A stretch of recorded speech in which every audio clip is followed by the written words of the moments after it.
Well, a lot of spiritual leaders say we should listen to the texts of Scripture, and if a word jumps out at us,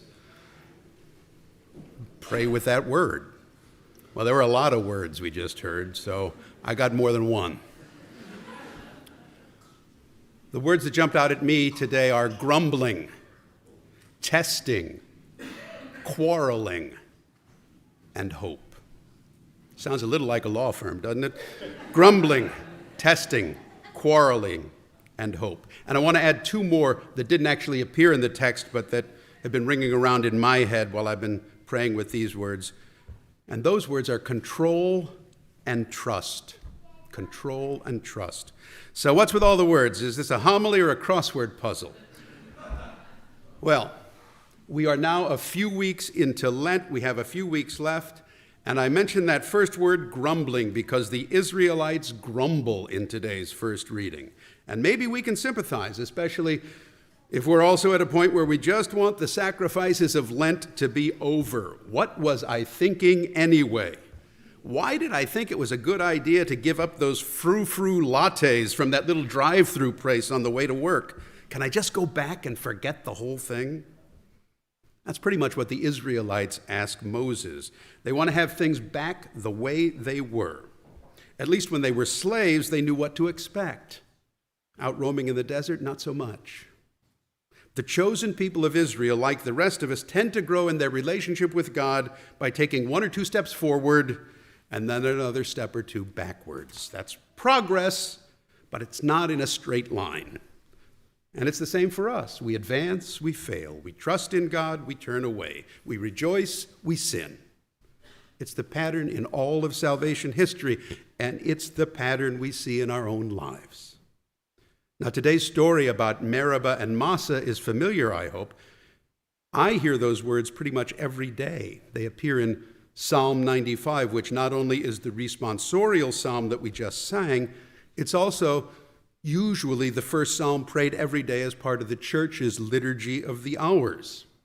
And Psalm 95 says, "Today listen to the voice of the Lord. Do not grow stubborn as your ancestors did in the wilderness when at Meribah and Massah they challenged me and provoked me." The place where Moses struck the rock is called Massah and Meribah. I've read those words many times, and I always thought it was kind of weird to give this one place two names. And it took me a long time before I learned the reason it got two names is because the word Massah means testing, and the word Meribah means quarreling.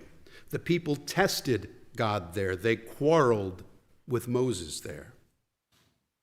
Like many of the names in the Bible, the name of this place tells us something about it. But I find it kind of interesting that it isn't called the water from a rock place or the miracle in the desert place. It's called the testing and quarreling place, Massah and Meribah. It reflects what the people did there. They tested, they quarreled, they grumbled.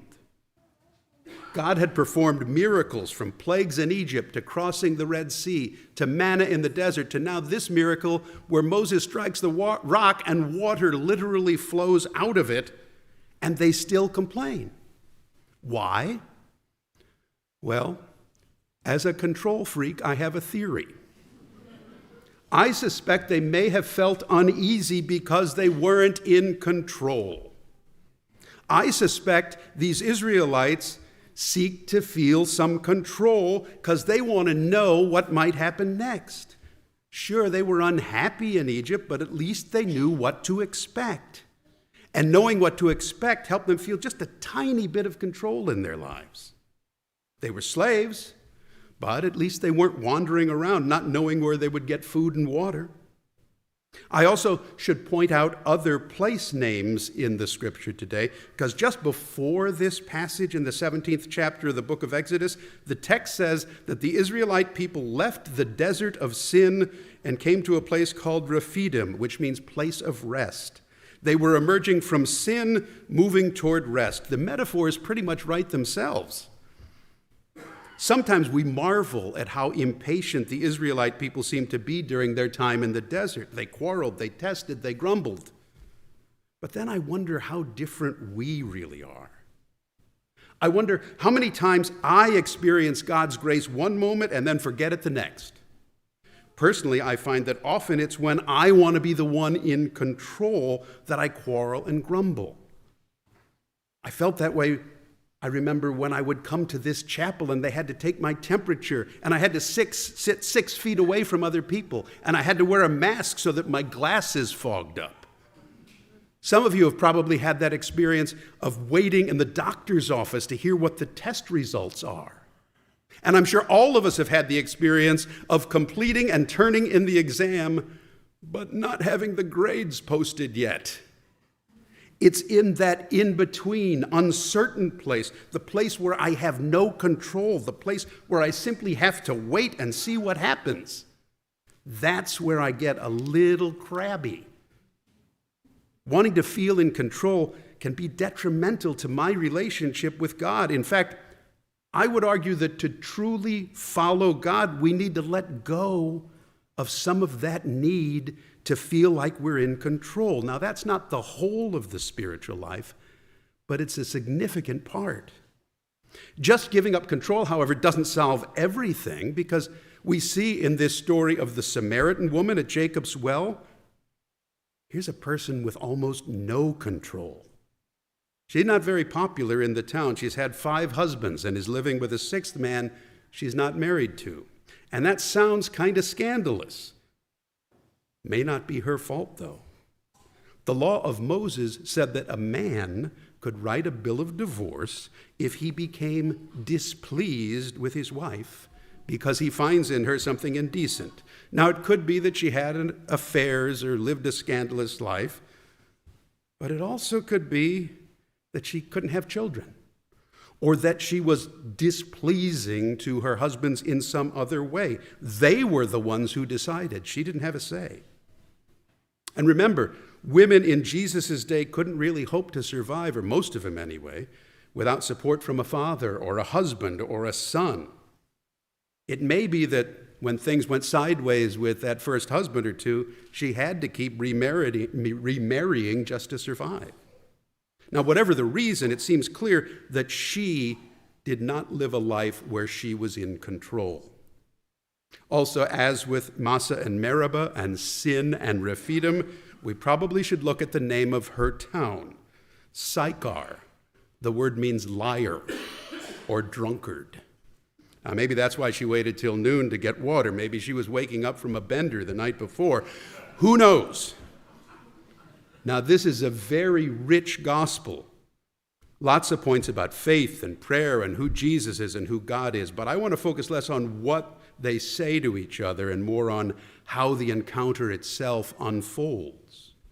This woman came to draw water just as she probably did every day. And there, in the midst of this ordinary task, she meets Jesus. Now, it's not like last week's transfiguration story with clouds and voices from heaven. She's doing a regular chore, but in the process, she meets God. And that happens even though she's not necessarily seeking God. It's Jesus who initiates the encounter. That's always the pattern. Jesus invites us. He makes the first move. In this case, he asks for a drink. He doesn't ask her to do something difficult. He asks for something she can provide. She has a bucket. They're sitting at a well. And as Jesus reveals who he is, and as he reveals that he knows who she is, her world changes. She goes out and tells other people, and soon they encounter Jesus too. That's how being a disciple works. It begins in an ordinary way when Jesus reaches out, and it continues as we spread the word on his behalf. This gospel is meant to remind all of us of this, but at 4:30 this afternoon, we're going to have a write with our RCIA group. And it's about reminding them of their decision to follow Jesus too, because at some point, Jesus has invited all of us, and all of us have responded in some way. Sometimes we respond like the Israelites in the desert with grumbling and quarreling, and sometimes we're more like this woman at the well, accepting the invitation and trusting the person doing the inviting. With our RCIA folks, perhaps a friend suggested that they come to church, or maybe it was just a feeling in their heart that they couldn't ignore. But at some point, like this woman at the well, they responded to an invitation from Jesus. It probably came in fits and starts, with steps forward followed by steps backward, or with efforts to control followed by that decision to trust. And that's another word that I emphasize today, trust. Remember, we can substitute the word trust for the word faith in most cases, because faith is about trusting in God. Sometimes a person like this Samaritan woman may find it easier to trust because she has no control. For the rest of us who like to feel like we're in control, like those Israelites, it can lead to some grumbling. The Samaritan woman trusted Jesus perhaps because her pain and broken relationships had helped her realize she wasn't in control, but even more, I believe through her ups and downs, she must somehow have managed to hang on to something else, and that's our last word today, hope. St. Paul writes to the Romans that hope does not disappoint. When we remember that we don't need to be in control, we can trust more easily, particularly if we possess hope that God and those we encounter in our daily lives will help take care of us, help us make sense of things in our lives, help us continue to take those steps forward and wait for us while we screw up, and we will, and take a few steps backwards. We can hope that our Lenten practices of prayer, fasting, and almsgiving might help us stop trying to be in control so that we can trust. If we do hope and we do trust, St. Paul tells us we will not be disappointed. And that's my hope and prayer today for the Israelites in the desert, for that woman at the well, for our RCIA candidates, and for all of us.